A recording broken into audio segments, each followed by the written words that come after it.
And మీ పేరు? నా పేరు రంగమహాలక్ష్మి అండి. అసలు మావిగన్ అంటే మీకు అంత తెలుసండి? మావిగన్ కొత్తగా జగన్ గారు కనిపెట్టారుగా, మావిగన్ మాకైతే తెలియదులేండి. అంటే మరి ఆయన అమరావతి ఒకటే తెలుసండి. అమరావతి ఒకటే తెలుసు. మరి ఏంటండి సజ్జల రామకృష్ణారెడ్డి కానీ మన అంబటి రాంబాబు కానీ మావిగన్ అనేది చాలా ప్రజలకు విస్తృతంగా వెళ్ళిపోయింది, ఈ కూటమి నాయకులు కన్నుగుట్టింది అని చెప్పి మాట్లాడుతాను. నిజంగానే అక్కస్సుతో ఉన్నారంటే కూటమి నాయకులు నిజంగా అక్కడ చెప్తున్నాము. వైజాగ్ అన్నారు, కర్నూలు అన్నారు, ఇది అన్నారు, అవన్నీ అయిపోయినాయి దోసుకోవడానికి. అక్కడ ఏమి లేవు. మళ్ళీ ఇప్పుడు మావిగన్ పేరు చెప్పి దోసుకోవడానికి రేపు పొద్దున జనాన్ని రెచ్చగొడుతున్నారు అంతే తప్ప ఏమి లేదు. ఇక్కడ దోసుకోవడానికి సముద్రం, ఇసుక, ఇవన్నీ వాళ్ళకేం పడదులే కానివ్వండి, జనాలు ఒప్పుకోరు. గెజెట్ నోటిఫికేషన్ వచ్చిన తర్వాత ఇంకా మావిగన్ ఏంటి లేదా ఇంకోటి ఏంటి, ప్రపంచ దేశాలు కూడా మన తెలుగు రాష్ట్రాలు కానీ ఇప్పుడు 12 రాష్ట్రాలు ముఖ్యమంత్రులు వాళ్ళందరూ కేంద్ర దీంట్లో ప్రకటించి వాళ్ళందరూ ఒప్పుకున్నారు. ఈయన ఎవరండి?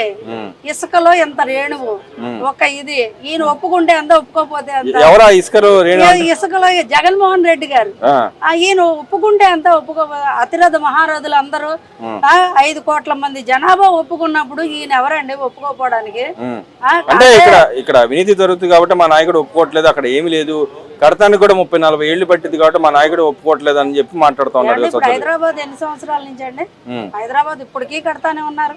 రేవంత్ రెడ్డి గారు మొన్నే మూసీ నది శుభ్రం చేసి అవన్నీ ఇచ్చేస్తున్నారు. మరి ఇప్పటికీ ఇంకా హైదరాబాద్ అభివృద్ధి ఇంకా కడుతూనే ఉంటారు. ఏదైనా మన ఇల్లు ఉంది, మన ఇంట్లో ఏదన్నా ప్రాబ్లం వచ్చింది, అది మళ్ళీ కడుతూ ఉంటామా లేదా దాన్నే పెట్టుకుని ఉంటామా?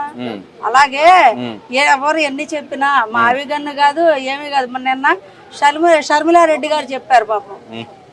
ఆమె చెప్పిన మాటలకి అసలు జగన్మోహన్ రెడ్డికి అసలు చచ్చిపోవాలి లేదా అసలు పార్టీ నుంచి వైదొలగాలి, రాజీనామా చేసేసి దానికి కూడా ఇంట్లో కూర్చోవాలి. సొంత అన్న మీద అలా చెప్పింది చెల్లెలంటే నీ జ్ఞానం ఏదే, అజ్ఞానంగా ప్రవర్తిస్తున్నావు నువ్వు, అది కరెక్ట్ కాదు.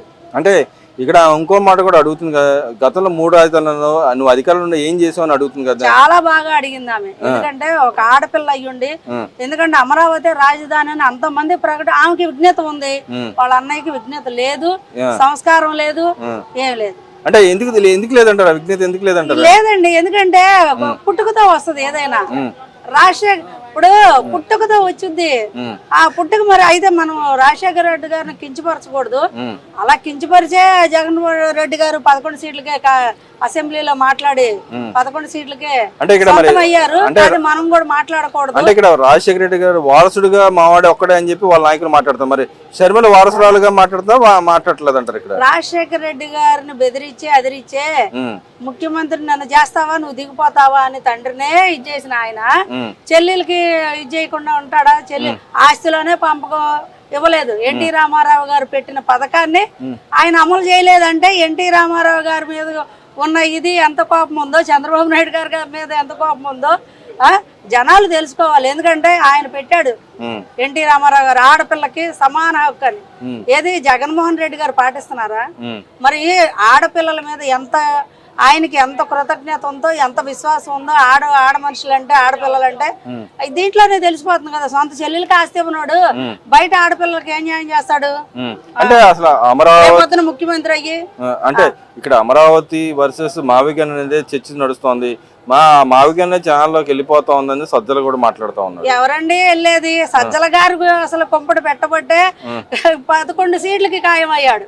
సజ్జల లాంటి వాళ్ళు ఉంటే రేపు పొద్దున అది కూడా రాదు, 1 సీటు కూడా రాదేమో చూసుకోమనండి. అంటే అమరావతికి మావిగన్కి అసలు ఏంటమ్మా ఆయన పక్కన జగన్మోహన్ రెడ్డి గారి పక్కన ఉన్నోళ్ళంతా ఆయన్ని ఏదో చేసి వాళ్ళు లబ్ధి పొందాలి, వాళ్ళు వెనకేసుకోవాలి డబ్బులు.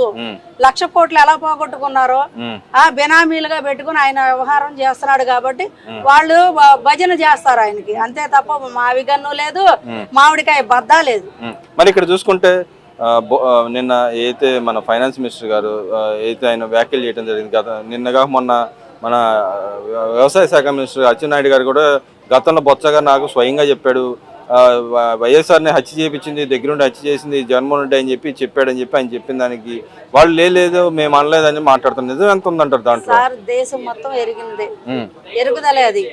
ఆయన చెప్పడం అనే కాదుగా, న్యూస్ల్లో వచ్చినాయి అన్ని వచ్చి మరి ఆ రోజు ఎందుకు ఖండించలేదు? ఇవాళ ఎందుకు అచ్చెన్నాయుడు గారు మేము ఆ రోజు అది లేదు ఇది లేదు అంటున్నారు, మరి ఆ రోజు ఎందుకు ఖండించలే?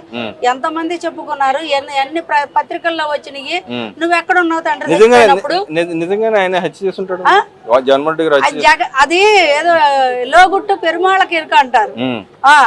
ఆయన ఎప్పుడైతే తండ్రి నువ్వు పక్క నుండి నన్ను ముఖ్యమంత్రిని చేయి నేను ఉంటానని ఆయన అన్నాడు, అప్పుడే కుట్ర కుతంత్రాలతో తయారయ్యి తండ్రిని లేపేసి ఈయన ముఖ్యమంత్రిగా అయ్యాడు. అంటే ఇక్కడ మనం వాస్తవం అది. మరి ఇక్కడ ఇంకో మాట కూడా అంటున్నారు బయ్యవల్లి గారు, ఇంకో మాట కూడా అన్నారు, ఆయనే గిచ్చుతూ ఉంటాడు, గిల్లించుకుంటూ ఉంటాడు, నేను బాధితులని మళ్ళీ బయటకు వచ్చి చెబుతా ఉంటాడు. ఒక పక్కన హత్యలు చేపించేది ఆయనే, మళ్ళీ బయటకు వచ్చి నేనే బాధితులని చెప్పుకుంటూ ఉంటాడు. ఇది ఎలా చేస్తున్నారు జగన్మోహన్ రెడ్డి? ప్రజల్ని మోసం చేయడం కాదా అని అడుగుతా ఉన్నాడు. నిజమే అంటారు? చంద్రబాబు నాయుడు గారు రాక్షసులాగా ముద్ర వేశారు, కత్తులు పెట్టి ఆయన పెట్టి. మరి తర్వాత నీ ప్రభుత్వం వచ్చింది కదా, మరి నీ బాబాయ్ చనిపోయాడు కదా, పోనీ ఆడ ప్రభుత్వంలో చనిపోయాడు మా బాబాయ్ అన్నావు, మరి నువ్వు వచ్చిన తర్వాత చెల్లికి న్యాయం చేసింది అది హత్యలు కాదా మరి మీరు చేసింది? తొడవడం కాదా చేసింది? కుట్లేసింది మీరు కదా? దాని వెనకాల ఎవరున్నారు? బయటికి ఎందుకు రాలేదు? జగన్మోహన్ రెడ్డి గారు ఆయన మాటలు ఏంది వీళ్ళందరూ చేస్తారా? నిజమేనంటారు అది? అక్షర సత్యం 100-200%. మరి ఇంకో పక్కన తన సొంత తల్లిని తండ్రిని తిట్టిన బొత్సని ఎందుకు పక్కన పెట్టుకుని ఉన్నావు? క్షమాపణ చెప్పిస్తాను అడుగుతుంది కదా. మాట అంటేనే ఎవడు ఎంత శత్రువైనా, ఎంత తల్లికి ఎంత కొడుకు దుర్మార్గుడైనా సరే వాడిని ఏం చేస్తాడు? అలాంటిది మరి తల్లిని అంటున్నారు, చెల్లిని అంటున్నారు, మరి ఏం చేసావు నువ్వు? ఒక కొడుకుగా ఏం చేసావు, ఒక అన్నగా ఏం చేసావు? ఇంట్లో ఆడవాళ్ళకే చేయలేనాడు, బయట వాళ్ళకి ఏం చేస్తావు?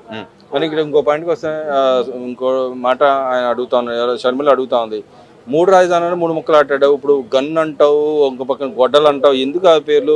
అవినాష్ అవి గొడ్డలు అని పెట్టుకొని నీ పేరు జగన్ పేరు ఏమైనా నీ పేరు పులివెందులు పెట్టుకోమని చెప్పి అడుగుతుంది. నిజంగా అయ్యే పెట్టుకోవాలి. జనాలు నవ్వుకుంటున్నారు. ఇప్పుడు వైజాగ్ అన్నాడు, 3 రాజధానులు ముచ్చటగా చెప్పాడు, మరి ఆ 3 రాజధానులు పోయినాయా? మరి వైజాగ్ వాళ్ళు పిచ్చోళ్ళ ప్రజలందరూ, మరి శ్రీకాకుళం మరి వీళ్ళు పిచ్చోళ్ళ, కర్నూలు వాళ్ళు పిచ్చోళ్ళ, ఎవరు మధ్యలో ఉన్నోళ్ళు పిచ్చోళ్ళ? మరి ఈరోజు మళ్ళీ మావిగని మొదలు పెట్టావు, మళ్ళీ కొత్తగా ఇదొకటి తీసుకొచ్చావు. అంటే నీ ఉనికి కాపాడుకోవడానికి మావిగన్ పేరు పెట్టుకొని దోచుకోవడానికి నువ్వు చేసిన ఇదే తప్ప వేరే రకంగా అసలు అది కరెక్ట్ కాదు. అంటే మీలాంటి ప్రజలు కానీ మనలాంటి ప్రజలు కానీ ఎవరైనా వెళ్ళి ఆయన చెప్పిన 110 కిలోమీటర్లు ఎక్కడికి వెళ్ళి అజ్జీలు ఇవ్వగలమా? మనం ఇవ్వగలమా? ఎక్కడికి ఇస్తాం సార్? ఇప్పుడు సపోజ్ ఇప్పుడు బందర్ ఉంది, మచిలీపట్నం అని చెప్తున్నాడు, మచిలీపట్నం ఎక్కడ ఇస్తాం సార్ వెళ్ళి? ఇప్పుడు వైజాగ్ నుంచి ఇక్కడికి రావాలి, అక్కడి నుంచి కర్నూలు నుంచి ఇక్కడికి రావాలి, మధ్యలో ఉంది అమరావతి. మనకి దేనికైనా మనకి సంపద సృష్టించడం గానీ ఏదైనా సరే మనకి మధ్యలో ఉంది. ఇప్పుడు రైతులను బ్లేమ్ చేస్తున్నారు సార్, ఇక్కడ అంతా ఏమీ లేదు. వాళ్ళు 29 గ్రామాల వాళ్ళు మనకి భూములు ఇచ్చిన రైతుల్ని బ్లేమ్ చేస్తున్నాడు ఆయన, ఎవరిని చేయట్లేదు, బ్లేమ్ చేస్తున్నాడు. అంటే వాళ్ళ మీద ఖర్చు తీర్చుకుంటున్నావా? లేడీస్ మీద, నువ్వు ఆడవాళ్ళ మీద? మనం ఇక్కడ చూసుకుంటే అమరావతి అంటే ఒక ప్లేస్, ఆ ప్లేస్ కి వెళ్ళి మన అజ్జీ పెట్టుకోవడానికి కానీ ముఖ్యమంత్రి గానీ కలవడానికి అవకాశం ఉంది. 110 కిలోమీటర్లు ఎక్కడికి వెళ్ళి కలవాలంటారు మీరు? అవన్నీ ఉట్టి మాట్లాడండి. ఆయన ఏంటంటే లబ్ధి పొందాలి, రేపు మళ్ళీ 29లో నేనే రాడండి. ఎందుకంటే అసలు ఉట్టి అసత్యం మాటలు ఎవరు నమ్మొద్దు దయచేసి. 5 కోట్ల ఆంధ్రులు అయినా వాళ్ళు నమ్మట్లేదండి జగన్మోహన్ రెడ్డి గారి సంగతి ఎప్పుడో తెలిసిపోయింది. మనం అంతా వేస్ట్ మాట్లాడుకోవడం ఆయన గురించి. మరి ఫైనల్ గా చెప్పండి, చంద్రబాబు నాయుడు గారు ఇప్పుడు కార్యకర్తల సమావేశం పెట్టి కార్యకర్తలతో పాటుగా స్కిల్ డెవలప్మెంట్ కార్యకర్తలు చేయడాన్ని ఎలా చూడొచ్చుంటారు? చాలా అద్భుతంగా జరుగుతున్నాయండి. ఎవరికి ఏ కోర్స్ కావాలనేది, నేను నా వృత్తి ఇది, నేను ఇది నేర్చుకోగలను, నేను ఇది నేర్చుకుంటాను, నాకు ఇది అని అంటే నేర్పిస్తున్నారు. ఎవరికి చేసుకోవాలనేది వాళ్ళకి కుల వృత్తులు కానీ ఏదైనా సరే వాళ్ళకి నేర్పిస్తున్నారు. పార్టీ పరంగా కూడా సంస్థాగతంగా వాళ్ళని డెవలప్మెంట్ చేయడం, మహిళలకు కానీ ఇటు పురుషులు కానీ రేపు పొద్దున్న ఎలక్షన్ ఎలా ఉండాలి ఏంటి అనేది కార్యకర్తలు నేర్పుతున్నారు కదా, దాన్ని ఎలా చూస్తున్నారు? కార్యకర్తలు ఉన్నామండి, వాళ్ళు ఎలా మాట్లాడాలి జనాలతో, రేపు పొద్దున్న డివిజన్లోకి వెళ్ళి ఎలా వాళ్ళని మోటివేట్ చేసుకోవాలి, ఏం చేయాలి అనేది కూడా నేర్పిస్తున్నారు. ఎందుకంటే మాకులాగా వెదగాలి, మేము ఎదిగినట్టు వాళ్ళు కూడా ఎదగాలనే సంకల్పంతో ఆయన క్లాసులు పెట్టైనా చక్కగా అన్ని స్కిల్ డెవలప్మెంట్. అంటే మీలాంటి కార్యకర్తలకు ఏం ఉపయోగం? దానివల్ల ఏం ఉపయోగం? ఒక కింద నుంచి వచ్చిన మనిషే ఎదుగుతాడండి పైదాకా. కింద నుంచి మెట్టు ఇప్పుడు ఎక్కుతున్నాము, మెట్టు దగ్గర నుంచేగా ఎదిగేది మనిషి పైకి ఎక్కేది. మరి మెట్టును చూసుకోవాలి కదా, ముందు మెట్టే కదా పునాది. పునాది ఆ పునాది వల్లే మెల్లమెల్లగా ఇప్పుడు ఉన్న నాయకులందరూ చిన్న మెట్టు దగ్గర నుంచే వచ్చారు. ఈ రోజు మరి మంత్రులుగా ఉన్నారు, మరి ఎమ్మెల్యేలుగా ఉన్నారు, మరి కార్పొరేషన్ చైర్మన్లుగా ఉన్నారు. మరి వీళ్ళందరూ అక్కడి నుంచి వచ్చిన వాళ్ళే కదా సార్. మరి అలాగే ప్రతి కార్యకర్త అలా ఇది చేయాలని చెప్పేసి చంద్రబాబు నాయుడు గారి ఆశయం. ఆ ఆశయ బాటలోనే మేము నడుస్తాం.